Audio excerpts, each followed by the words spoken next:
राम राम जी, सभी दर्शकों को राम राम। मैं हूं बाबा रामदास और आप देख रहे हैं स्लो जिंदगी। आज मेरे साथ वरिष्ठ पत्रकार भाई ओमकार चौधरी जी जुड़ रहे हैं। चौधरी साहब राम राम। नमस्ते। चौधरी साहब, 16 दिन राहुल गांधी जो है वो पूरे बिहार में एक फर्जी, फेक, झूठा एजेंडा, झूठा आरोप लेके घूमते रहे और 16 दिन के अंदर उन्होंने जो कुछ भी माहौल बनाया था उसको मोदी जी ने 16 मिनट में जो है ध्वस्त कर दिया। और इस वक्त अब जो एजेंडा है वो मोदी जी सेट कर रहे हैं बिहार में। और बिहार भाजपा इकाई ने आज एक बंद का आह्वान किया है कि मोदी जी की माता जी को, और सिर्फ मोदी जी की माता जी को ही नहीं, ये तो पूरे बिहार ही नहीं, पूरे देश की महिलाओं की, माताओं की, बहनों की अस्मिता का प्रश्न बन गया है। और जिस बेशर्मी से पूरा का पूरा एनडीए अलायंस, मैंने देखा कि कांग्रेस तो डिफेंड कर ही रही है, लालू यादव की पार्टी भी डिफेंड कर रही है और इधर अखिलेश की पार्टी भी डिफेंड कर रही है। और इस पूरी यात्रा में वोट चोरी को मुद्दा तो नहीं बना पाए राहुल गांधी, परंतु भाजपा ने, मोदी जी ने महिला अस्मिता, महिलाओं की इज्जत को बहुत बड़ा मुद्दा बना दिया बिहार में। आज जो समाचार मिल रहे हैं, और सचमुच बिहार की माताओं ने, बहनों ने कमर कस ली है कि लालू यादव की पार्टी का कोई भी नेता सड़क पर कहीं भी दिखेगा तो वहां महिलाएं ये सवाल पूछेंगी। तो सर, आपको नहीं लगता कि राहुल गांधी को तो, राहुल गांधी की वजह से लालू प्रसाद की पार्टी को लेने के देने पड़ गए? देखिए, दो मुद्दे हैं साहब। एक है कि राहुल गांधी की वजह से, जो अभी आपने प्रश्न किया, क्या लालू यादव की पार्टी को नुकसान होने जा रहा है। दूसरा सवाल है कि महिलाओं की अस्मिता से जुड़ा हुआ, उनकी शुचिता से जुड़ा हुआ, उनके सम्मान, उनकी गरिमा से जुड़ा हुआ।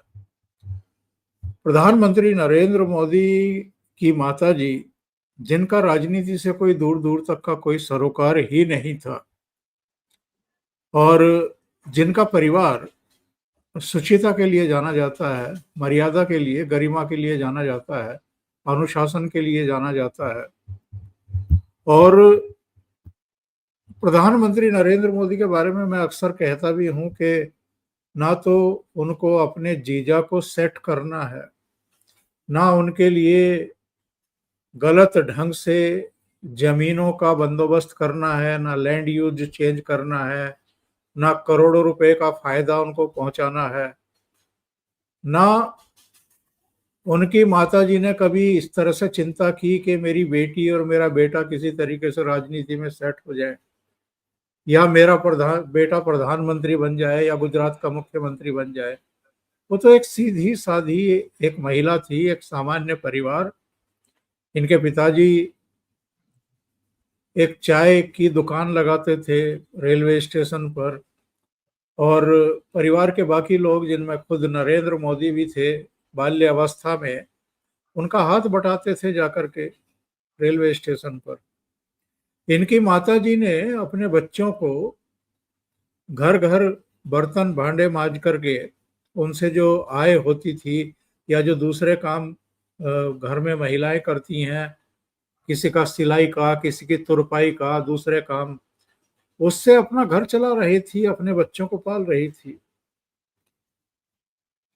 अब ये कुतर्क देते हैं कि साहब प्रधानमंत्री ने सोनिया गांधी को जर्सी गाय कहा, या शशि थरूर की किसी गर्लफ्रेंड को 60 करोड़ की गर्लफ्रेंड कहा।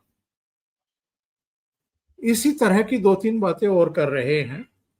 और जो कुछ मंच से इनकी माताजी को गाली दी गई, उसको जस्टिफाइड करने की कोशिश कर रहे हैं। अब जरा इस मुद्दे पर आते हैं। राहुल गांधी हो, प्रियंका गांधी वाड्रा हो, जब जब सदन में नेहरू की चर्चा होती है, इनको बुरा लगता है। इंदिरा गांधी की चर्चा होती है, उनके कर्मों या उनके कारनामों की चर्चा होती है, उस पर जब कोई अपने विचार रखता है तो इनके पेट में मरोड़ा उठता है। इनकी माताजी को क्रिटिसाइज किया जाता है तो इनको बहुत ही बुरा लग जाता है और कांग्रेसियों को बहुत बुरा लग जाता है। सोनिया गांधी अगर राजनीति में ना होती, अगर 1998 से लेकर के और जब तक राहुल गांधी अध्यक्ष नहीं बना दिए गए तब तक कांग्रेस की वो प्रधानता स्वीकार ना करती, उसके सारे फैसले खुद ना लेती, या मनमोहन सिंह के समय एक जो परिषद बनाई गई थी उसकी चेयरमैनशिप ना लेती, जिसमें ये हर्ष मंदर से लेकर के तमाम लोग थे, और तब आरोप लगाया जाता है कि सारे फैसले वही, उन्हीं की परिषद वही कर रही थी। अगर ये सब कारनामे ना हुए होते, 2008 में चीन पहुंच करके मनमोहन सिंह के साथ कोई एक एमओयू साइन ना किया जाता राहुल गांधी और चीनी कम्युनिस्ट पार्टी के बीच में, तो ठीक है, सोनिया गांधी को भी कोई क्रिटिसाइज नहीं करता। लेकिन अगर सोनिया गांधी के कांग्रेस अध्यक्ष रहते हुए 2004 से 2014 तक केंद्र में मनमोहन सिंह के नेतृत्व में सोनिया गांधी की सरकार ने काम किया है, तो लोग क्रिटिसाइज क्यों नहीं करेंगे? आप सार्वजनिक जीवन में हैं, आप राजनीति में हैं, आपके फैसलों ने देश को प्रभावित किया है किसी ना किसी रूप में, वो चाहे नेहरू हो, इंदिरा गांधी हो, राजीव गांधी हो या सोनिया गांधी हो, उनको क्रिटिसाइज करने का अधिकार लोगों को है। जहां तक जर्सी गाय या दूसरी चीजें कहने का सवाल है, वो किस संदर्भ में कहा गया, कौन से इशू को लेकर के कहा गया, इसका संदर्भ कोई देता नहीं है और क्रिटिसिज्म शुरू हो जाता है। और नरेंद्र मोदी की माताजी, जिनका राजनीति से लेना एक ना देना दो, जो बिल्कुल अभावों में, जो बिल्कुल अनुशासन के साथ, जो अपने परिवार तक सीमित रही, एक बार जब नरेंद्र मोदी प्रधानमंत्री बने तो शायद हफ्ता 10 दिन के लिए वो दिल्ली आई थी, जिसके कुछ विजुअल्स भी हैं जिनमें प्रधानमंत्री उनको एक व्हील चेयर पर बैठा करके अपना बगीचा दिखा रहे हैं, वहां की सैर करा रहे हैं। और खुद ये प्रधानमंत्री ने ही एक इंटरव्यू में बताया कि वो 8-10 दिन में ही उखड़ गई और कहने लगी कि भैया मुझे तो वापस वहीं भिजवा दो, मुझे तो अपने घर में ही ठीक लगता है। कोई तुलना है क्या? किसी भी तरह की कोई तुलना नहीं है। नंबर 2, अब वो स्वर्गवासी हैं, वो इस दुनिया में भी नहीं है, उन पर किसी तरह का कोई आरोप भी नहीं है। सोनिया गांधी पर तो आरोप है भाई, 2000 करोड़ की तो नेशनल हेराल्ड की दिल्ली की ही संपत्ति है और पूरे देश में 5000 करोड़ की संपत्ति है। उन पर कोई आरोप लगाए तो आप कैसे उसको गलत ठहराएंगे? कौन से शब्दों का प्रयोग किया गया है, इस पर चर्चा हो सकती है। लेकिन क्या नरेंद्र मोदी की माताजी के बारे में कोई एक पैसे की भी गड़बड़ी करने या गलत तरीकों से किसी की संपत्ति हड़पने की कोशिश करने का आरोप लगा सकते हैं? सोनिया गांधी हो, राहुल गांधी हो या रॉबर्ट वाड्रा हो, ये सब तो जमानत पर हैं। इनके खिलाफ तो चार्जशीट दाखिल हो चुकी है और वो चार्जशीट कोई भी पढ़ सकता है, उसमें क्या क्या आरोप लगाए गए हैं। तो कैसे आप जस्टिफाइड कर देंगे?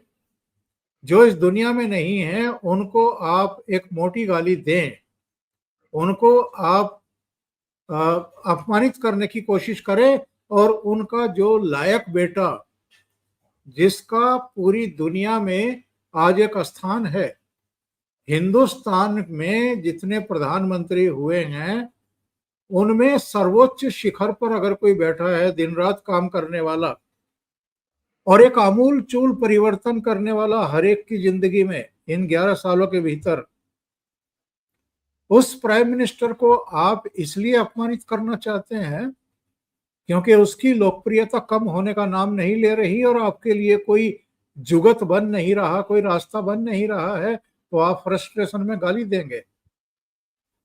तो ये मसला जो है ये बहुत आगे तक जाने वाला है, बहुत दूर तक जाने वाला है और प्रधानमंत्री आमतौर पर रिएक्ट करते नहीं है। उनको किस किस तरह की गालियां नहीं निकाली इन लोगों ने, क्या क्या नहीं कहा है, इसके बावजूद चुप रहते हैं। लेकिन ये बात है महिलाओं की अस्मिता, महिलाओं की गरिमा, महिलाओं की मर्यादा से जुड़ी हुई। ये मसला केवल उनकी माँ का भी नहीं है, ये कोटि कोटि जो महिलाएं हैं इस देश की, उनका मामला है, उनके सम्मान का मामला है।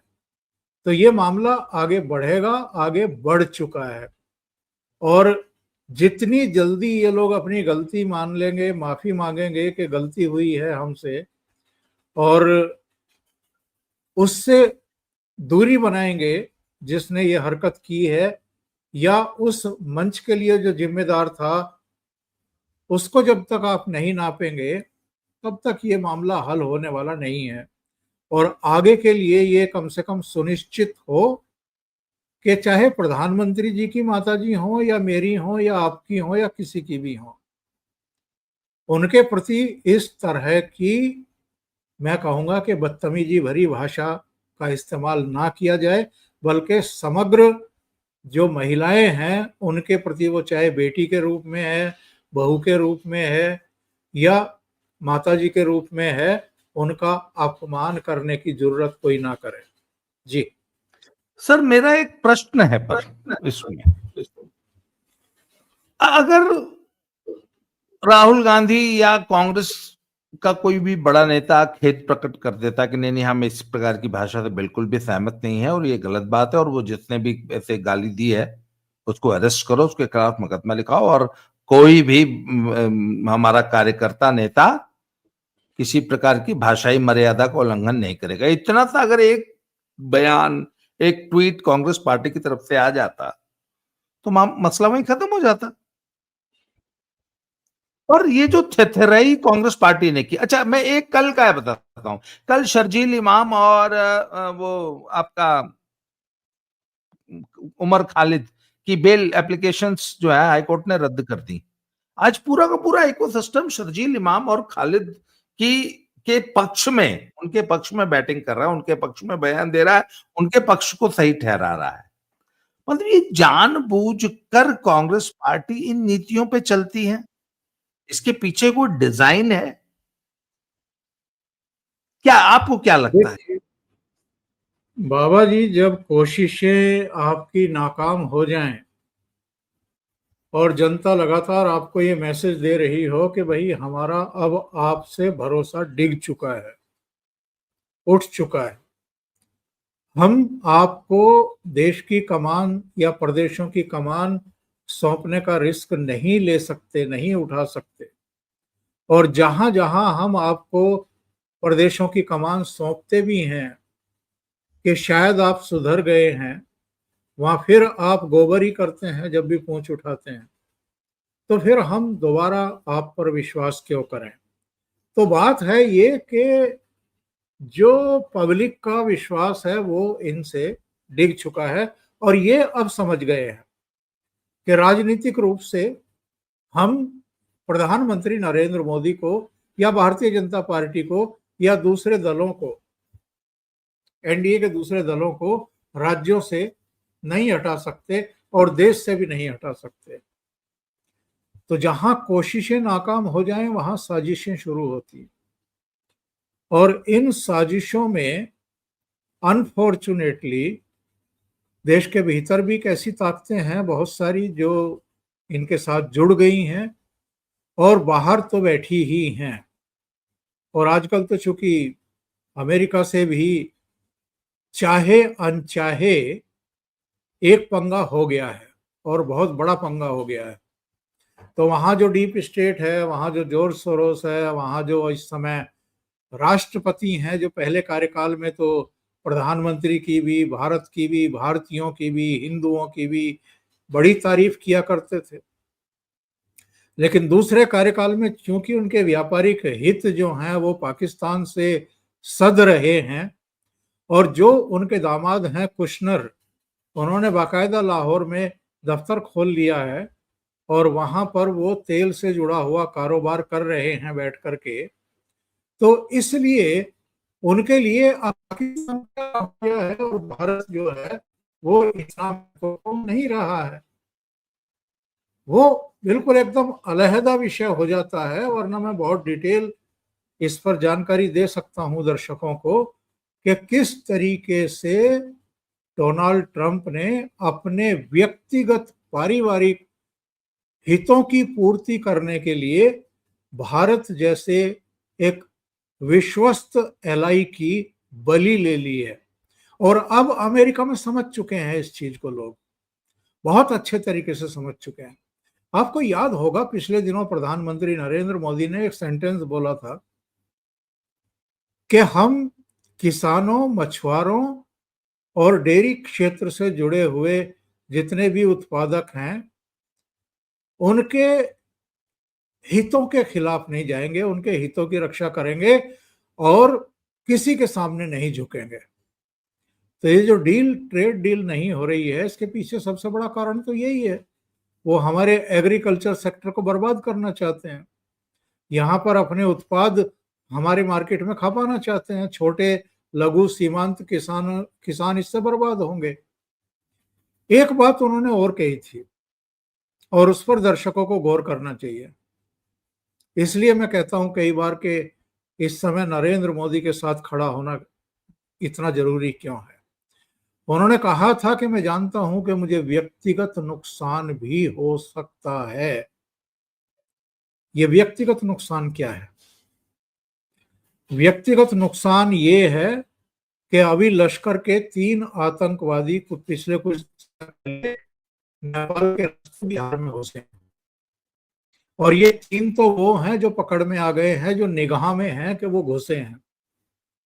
आप क्या समझते हैं कि बिहार के इलेक्शन को खूनी बनाने के लिए, या जो गांधी मैदान में प्रधानमंत्री नरेंद्र मोदी की रैली में हुआ था, एक बार मोदी जी भाषण दे रहे थे और रैली में अलग अलग जगहों पर बम फट रहे थे, लोगों में भगदड़ ना मचे इसलिए उन्होंने भाषण जारी रखा था। इनके निशाने पर अब नरेंद्र मोदी सीधे आ गए हैं, क्योंकि प्रधानमंत्री झुक नहीं रहे, इनके हितों को साध नहीं रहे, बल्कि बहुत बड़ी बाधा बन करके खड़े हो गए हैं। इनको पता है कि इस चुनाव में, 2024 के चुनाव में, भले ही भारतीय जनता पार्टी पूर्ण बहुमत से 32 सीटें दूर ठिठक गई हो, 240 पर रह गई हो, लेकिन अभी ताजा सर्वे क्या कहते हैं? ताजा सर्वे कह रहे हैं कि आज अगर इलेक्शन हो जाए तो एनडीए की सीटें बढ़कर के 324 पहुंचेंगी और भारतीय जनता पार्टी की सीटें बढ़कर के 240 से 260 या उससे ऊपर जाने वाली हैं। और जब सुई ऊपर की तरफ होती है तो फिर वो 260 पर रुकेगी, इस बात की कोई गारंटी नहीं। कहने का आशय ये है कि जो व्यक्ति ग्लोबल रेटिंग में सर्वोच्च स्थान पर बना हुआ हो पिछले 5 साल से, जिसकी घर में भी कोई लोकप्रियता कम ना हो रही हो बल्कि बढ़ रही हो, जो इस दुनिया की महाशक्ति समझे जाने वाले अमेरिका के राष्ट्रपति का वॉशिंगटन आने का आमंत्रण ठुकरा देता हो, जो उनकी मनचाही डील करने से, उस पर सिग्नेचर करने से इनकार कर देता हो, और जिसने आत्मनिर्भरता का नारा दे दिया हो, और जो डिफेंस सेक्टर के भी 200 हथियार, 200 उपकरण अब 2 डिफेंस कॉरिडोर में भारत में ही तैयार कर रहा हो, तो कितनी बड़ी हथियार लॉबी को उन्होंने नाराज किया है, इसका सहज अंदाजा आप लगाइए। तो ये साजिश बहुत बड़ी है।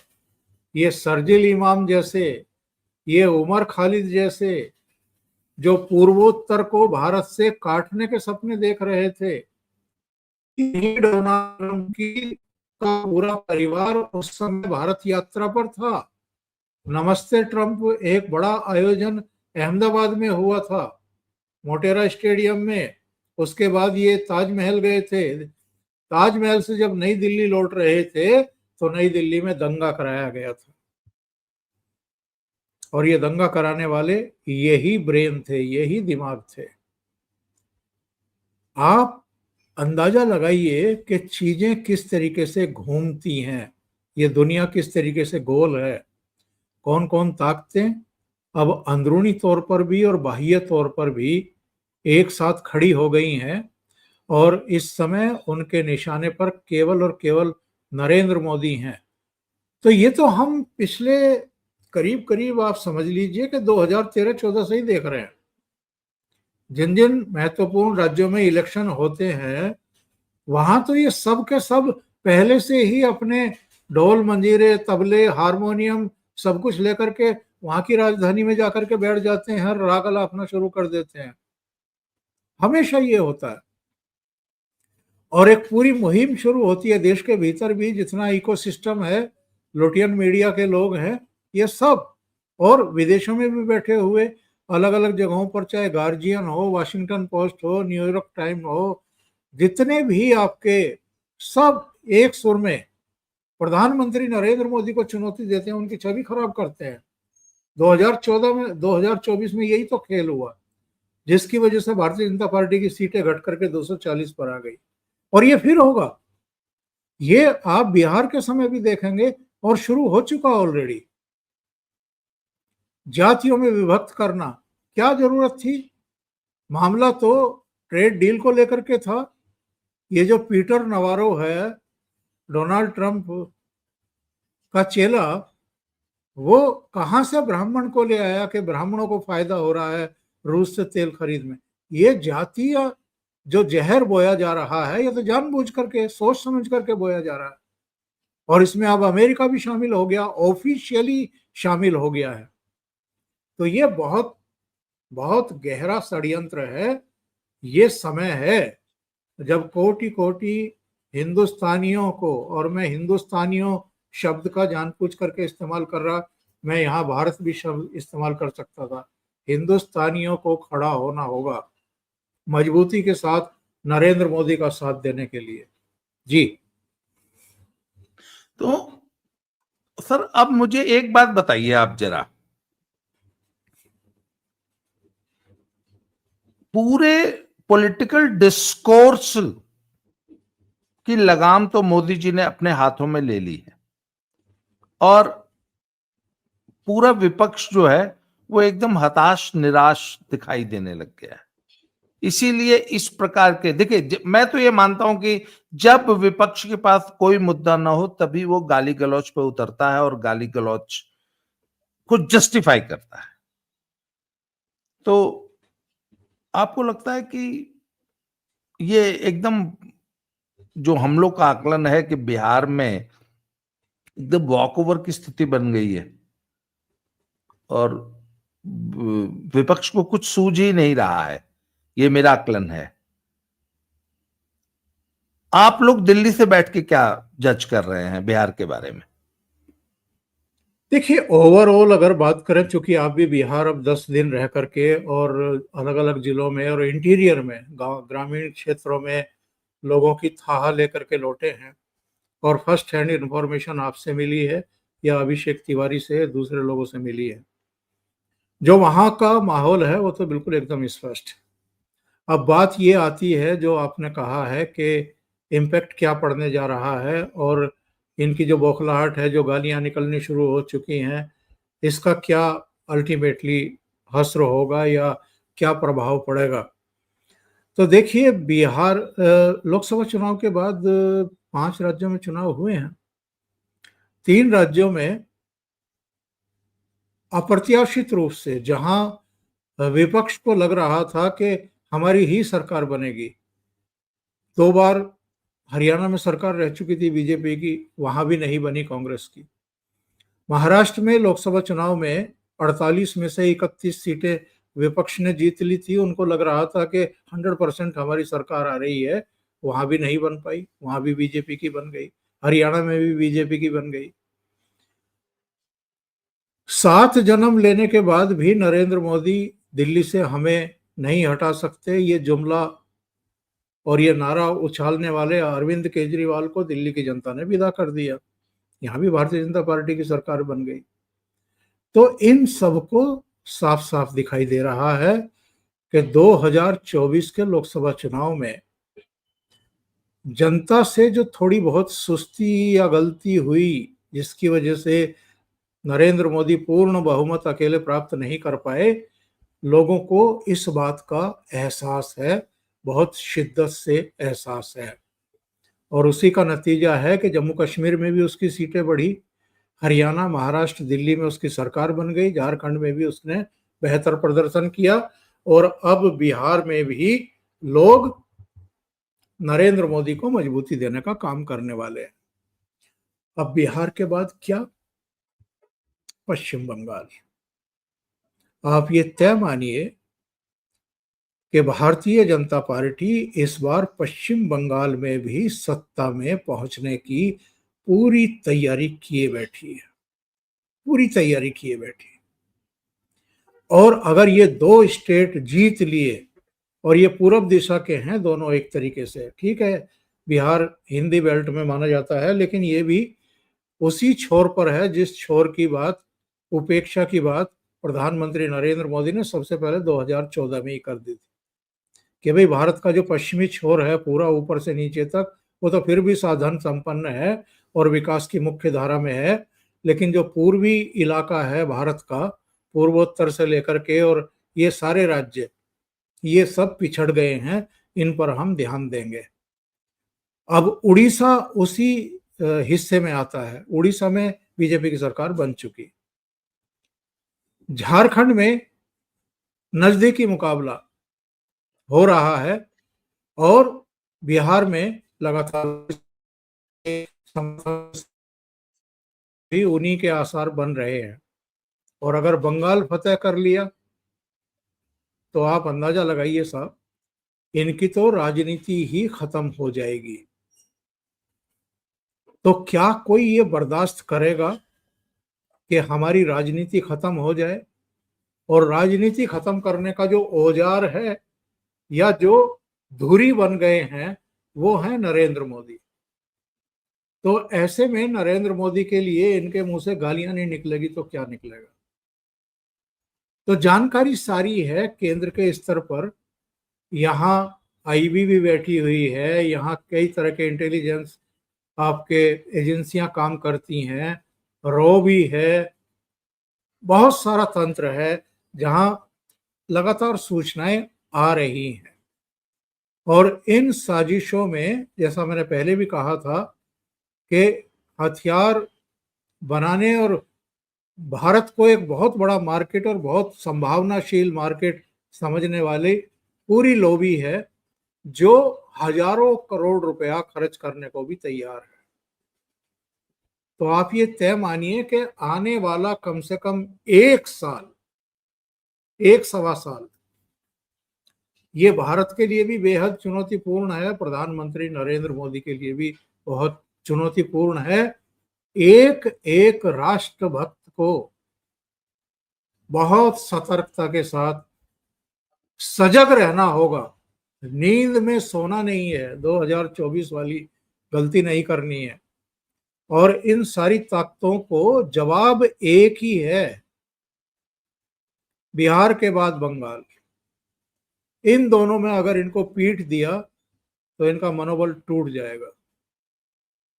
जी सर, मैं कार्यक्रम के अब समापन का समय हो गया है, पर मैं एक जानकारी देना चाहूंगा अपने दर्शकों को भी, आपको भी। अररिया जिला है सीमांचल का, वहां पे एक गांव है, उस गांव में सर्वाधिक जो रिकॉर्ड बना है, इस SIR में 24% मतदाताओं का नाम कटा है। तो चुनाव आयोग का एक नियम है कि कहीं पर भी यदि 4% से ज्यादा का इंक्लूजन या एक्सक्लूजन होता है तो वो उसको रिव्यू करते हैं कि कहीं कोई गड़बड़ तो नहीं है। तो सब उन्होंने जब रिव्यू किया और बकायदा उसकी जांच हुई तो वहां के स्थानीय लोगों और उसके बाद फिर मीडिया भी वहां गया, और वो आजकल तो चल पड़ा ना गोदी मीडिया, ये मीडिया, वो मीडिया, लुटियंस मीडिया, तो जो जो सो कॉल्ड ये अपने आप को जो स्वतंत्र मीडिया बोलते हैं वो गया वहां, उनकी रिपोर्ट बता रहा हूं आपको मैं। वो ये कहते हैं कि साहब उस गांव के में बाहुल्य है कुशवाहा और पासवान, सॉरी ये मुसहर, 2 जातियों का, और उस गांव में एक भी मुसलमान नहीं रहता फिजिकली, और वहां पर लगभग 150 मुसलमानों के नाम जोड़ दिए गए थे जो इस एफआईआर में कटे हैं। तो जब वहां पे पत्रकारों ने और बाकी सबने पूछा कि आखिर जब एक भी मुसलमान यहाँ रहता नहीं है तो ये 150 नाम किसने जुड़वाए, किसके कहने पे जुड़वाए, इसका किसी के पास जवाब नहीं है। परंतु पिछली बार 150 नाम जोड़ गए थे, वो इस बार कट गए हैं। तो ये हल्ला मचा रहे हैं कि मुसलमानों के नाम काटे जा रहे हैं, और उस एरिया में थोड़ा सा इसको लेके गड़बड़ फैलाने की भी कोशिश हो रही है। तो सर बात है कि इनका जो वोट चोरी का मुद्दा है ये बुरी तरह फ्लॉप हो गया है, परंतु ये अभी भी वहां पे गड़बड़ फैलाने से बाज नहीं आ रहे हैं। और आज वहां पे थोड़ी सी टेंशन भी हुई है इस बात को लेके कि मुसलमानों को जानबूझ के जो है उनका नाम काटा जा रहा है, और इसको लेके थोड़ा सा अनरेस्ट पैदा करने की कोशिश की जा रही है। तो बात यह है कि साहब हमें पूरे देश को सावधान रहने की जरूरत है कि कांग्रेस का और ये इंडिया अलायंस का जो ये प्रोपेगेंडा है और मुसलमानों को जो भड़काने का लगातार प्रयास हो रहा है, इससे पूरे देश को चौकन्ना रहने की जरूरत है और इनके एजेंडा को समझने की जरूरत है। सर आपने समय दिया इसके लिए बहुत बहुत आभार, धन्यवाद। जय श्री राम। दोबारा मिलते हैं सर। थैंक यू वेरी जय मच। श्री राम।